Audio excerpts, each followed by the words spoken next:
And go. My name is Savannah Denny. I am Stacy Graves, and we are teachers from Simpson Elementary School in Simpson County, Kentucky. And we just want to share a little bit about our experience with blended learning. I think from the very beginning of the year, this past school year, we knew that something was missing for our kids. We weren't reaching every kid. Our achievement was mediocre. And we wanted more for our students, but we didn't really know what it was or what it looked like or what it was called or where to go to see it or who to go for help. And we happened upon a PD session at Teach Meet Kentucky that you went to and got me involved with it, and got Laura and Mike involved. And we kind of started this journey of blended learning together. And it's taken us kind of on a whirlwind. With blended learning, with my experience, it's made such a difference with my kids. After I've kind of gotten past all of the scary parts, and everybody will tell you, well, I guess they won't tell you, but I was terrified, absolutely terrified, to start anything new with my students as far as technology. Questions came up like, I don't have the tools, I don't have the technology, I'm not sure about planning, or I'm not sure if I'll have support when I implement something that's so innovative. And those are still all things that I deal with, but we've made it work in my classroom, and it's made all of the difference.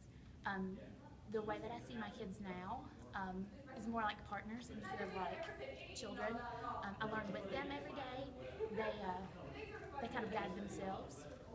I'm more of a guide on the side rather than up front. I do very little whole group teaching. I'm always pulling kids one-on-one and independent. And it's made all of the difference in the world. My achievement shows, my kids show it.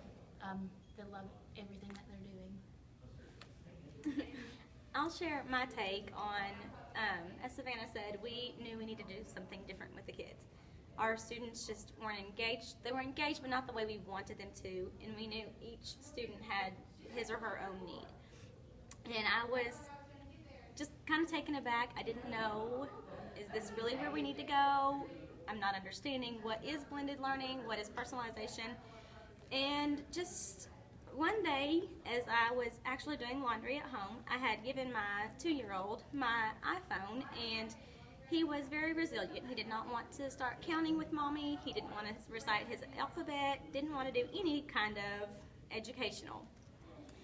So I had downloaded, they're called the endless alphabet and endless numbers, and I had just thought, well, maybe he'll grasp some of this. So there he is, matching a letter to the bubble, saying the sound of the letter and the name of the letter, and I'm sitting here saying, what does he really know? And then it was that aha to my classroom. What do my kids really know?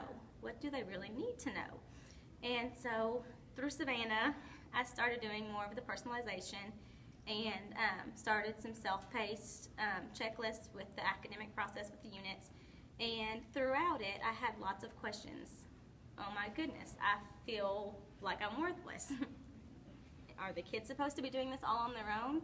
And then was the answer, yes they are, so that I can give them more where they need it. And then is the other question, what have I been keeping from my kids this long? When they're able to do so much on their own, and then I can enrich it by being the guide on the side, what have they lost from me being, I'm the teacher, you are the kids? So it's, complementing those roles, they can also be teachers. And they teach themselves. It's such a shift in paradigm and in perspective that we are not the center of attention.